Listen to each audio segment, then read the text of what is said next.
Ladies and gentlemen, the President of the United States.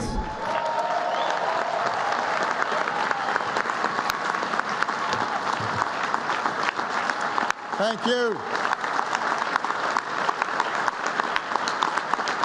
Thank you so much. Thank you very much. Thank you. Thank you so much. Everybody, please have a seat. Have a seat. Before I get started, can we get the new presidential setup out here?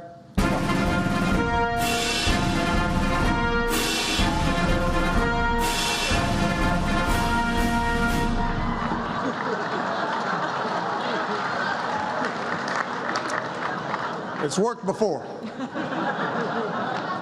That's more like it. It is great to be back. What a year, huh?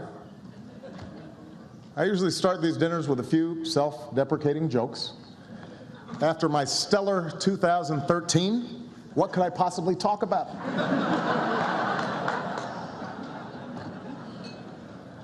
I admit it.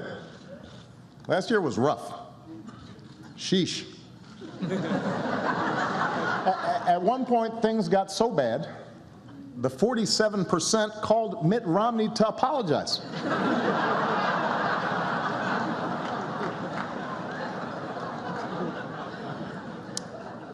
Of course, we rolled out healthcare.gov. That could have gone better.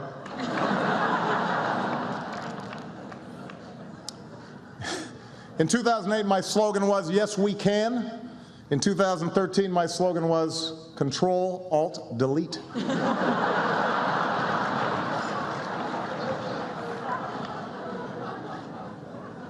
On the plus side, they did turn the launch of healthcare.gov into one of the year's biggest movies.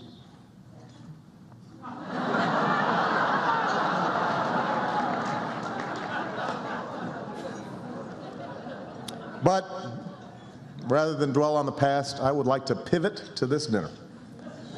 Let's welcome our headliner this evening, Joel McHale.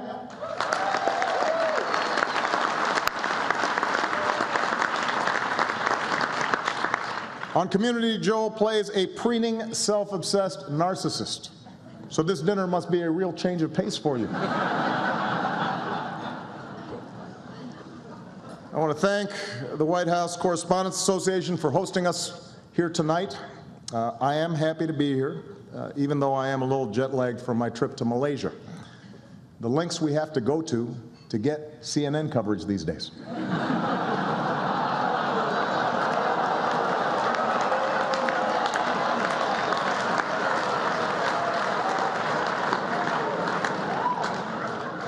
I think they're still searching for their table.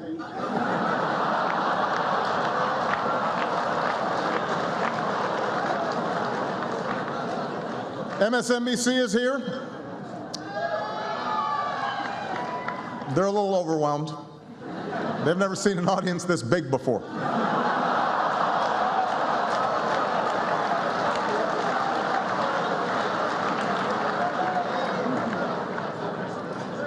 But look, everybody is trying to keep up with this incredibly fast-changing media landscape.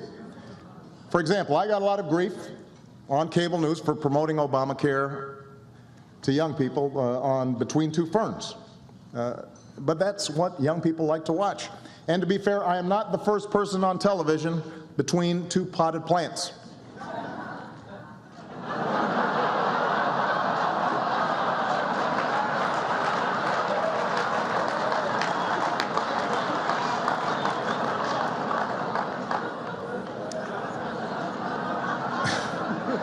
Sometimes I do feel disrespected by you reporters, but that's okay.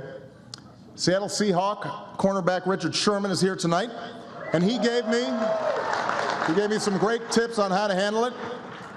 Jake Tapper, don't you ever talk about me like that. I'm the best president in the game. What do you think, Richard? Was that good? A little more feeling next time?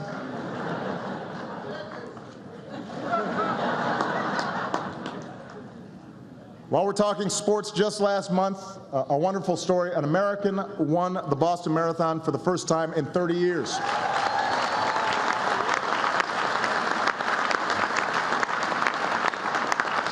Which was inspiring and only fair since a Kenyan has been president for the last 6. We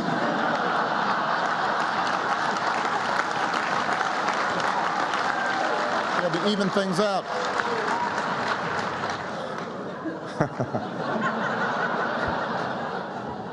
We have some other athletes here tonight, including Olympic snowboarding gold medalist Jamie Anderson is here.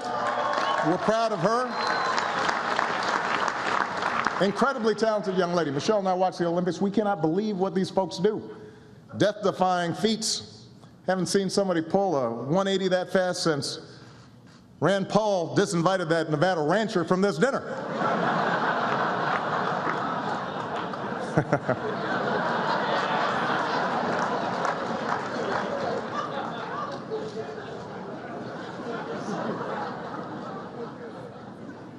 As a general rule, things don't end well if the sentence starts, "Let me tell you something I know about the Negro." You don't really need to hear the rest of it.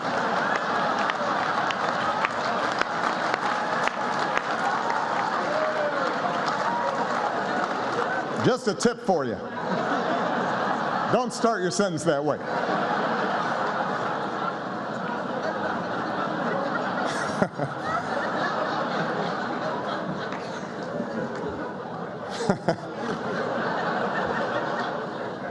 Speaking of Rand Paul, Colorado legalized marijuana this year. An interesting social experiment.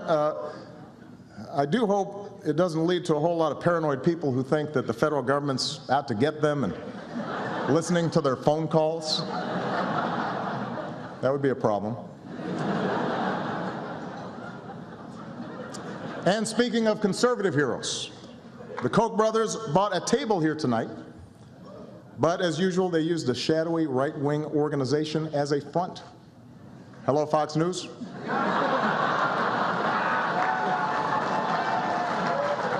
I'm just kidding. Let's face it, Fox, you'll miss me when I'm gone. It will be harder to convince the American people that Hillary was born in Kenya.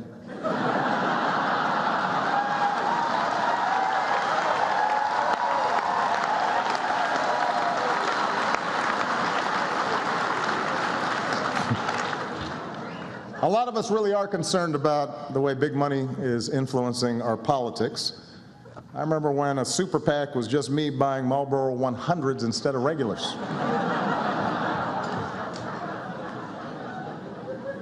Of course, now that it's 2014, Washington is obsessed on the midterms. Folks are saying that with my sagging poll numbers, my fellow Democrats don't really want me campaigning with them.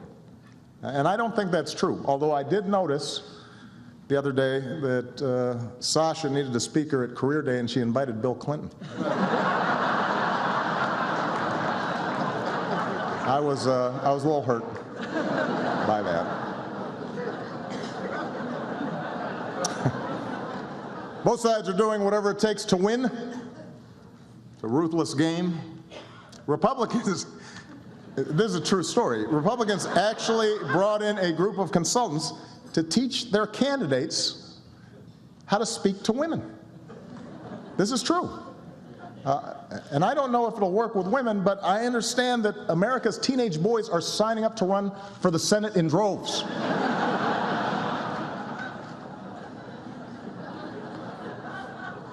Anyway, while you guys focus on the horse race, I'm going to do what I do. I'm going to be focused on everyday Americans. Just yesterday, I read a heartbreaking letter. You know, I get letters from folks around the country every day. I get 10 that I read. This one got to me. A Virginia man who's been stuck in the same part-time job for years, no respect from his boss, no chance to get ahead.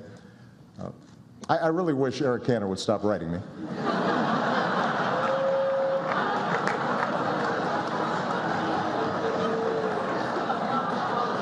You can just pick up the phone, Eric.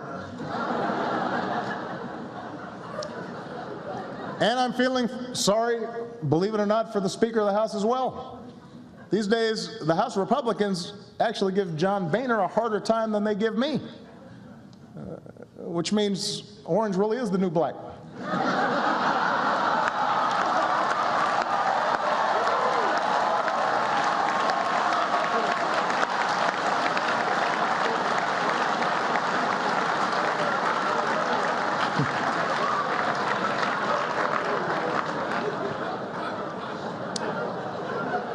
But I have not given up the idea of working with Congress. In fact, 2 weeks ago, Senator Ted Cruz and we got a bill done together.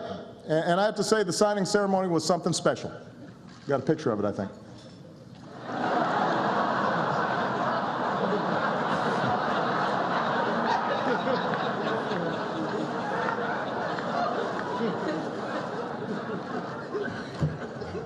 Look, I know. Washington seems more dysfunctional than ever.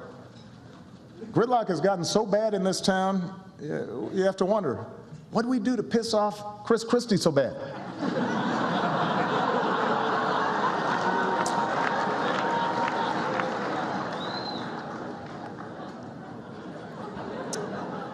One issue, for example, we haven't been able to agree on is unemployment insurance. Republicans continue to refuse to extend it. You know what? I am beginning to think they've got a point. If you want to get paid while not working, you should have to run for Congress just like everybody else.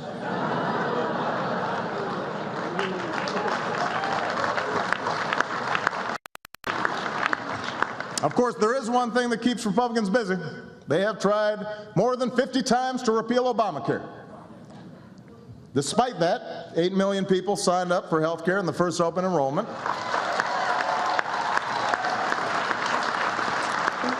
Which does lead one to ask, how well does Obamacare have to work before you don't want to repeal it? What if everybody's cholesterol drops to 120? What if your yearly checkup came with tickets to a Clippers game? Not the old Don Sterling Clippers, the new Oprah Clippers. Would that be good enough? What if it gave Mitch McConnell a pulse? What is it going to take?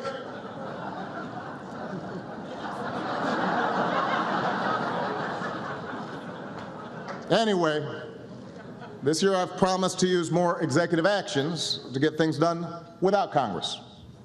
My critics call this the imperial presidency. Truth is, I just show up every day at my office and do my job. Got a picture of this, I think.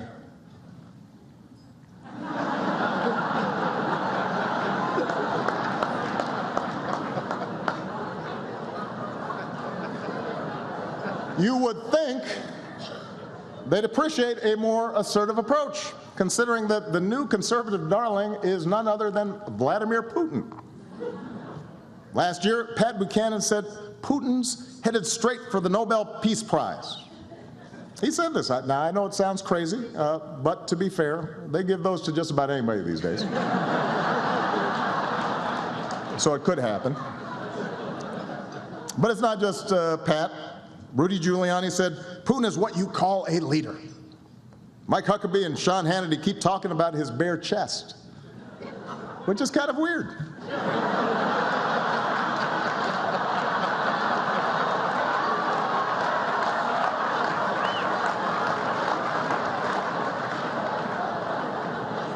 Look it up. They talk about it a lot.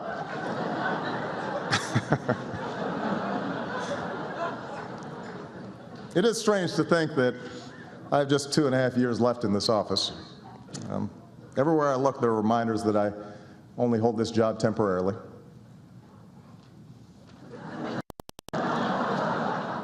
But it's a long time between now and 2016, and anything can happen. You may have heard the other day, Hillary had to dodge a flying shoe at a press conference.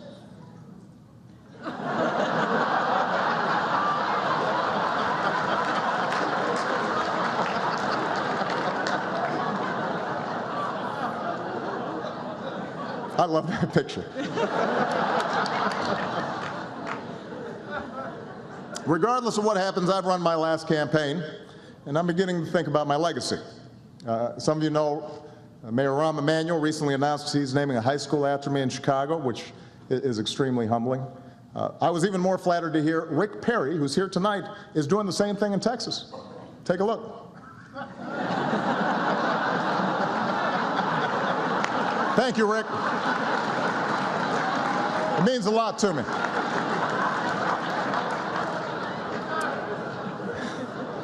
And I intend to enjoy all the free time that I will have. George W. Bush took up painting after he left office, which inspired me to take up my own artistic side. I'm sure we've got a shot of this. Maybe not. The joke doesn't work without the slide. Oh well, assume that it was funny.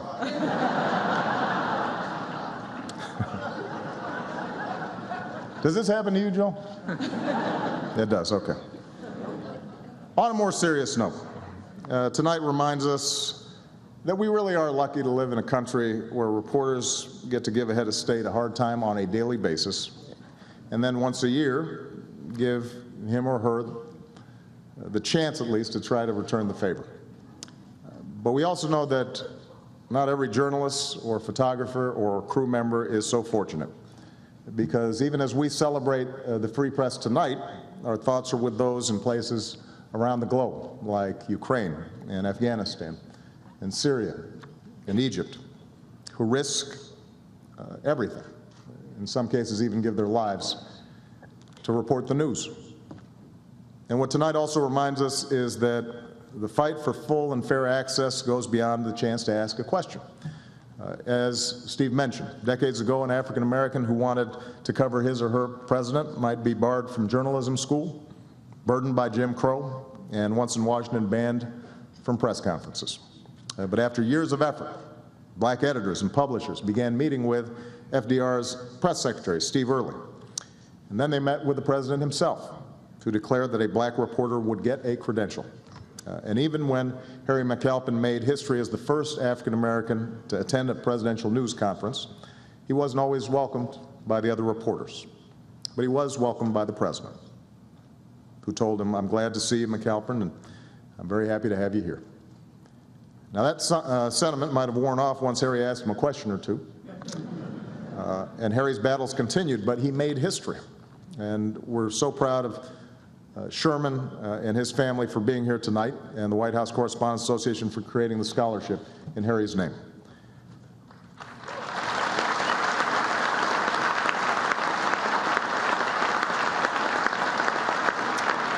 For over 100 years, even as the White House Correspondents Association has told the story of America's progress, you've lived it too, gradually allowing equal access to women, and minorities, and gays, and Americans with disabilities. And yes, radio and television and internet reporters as well.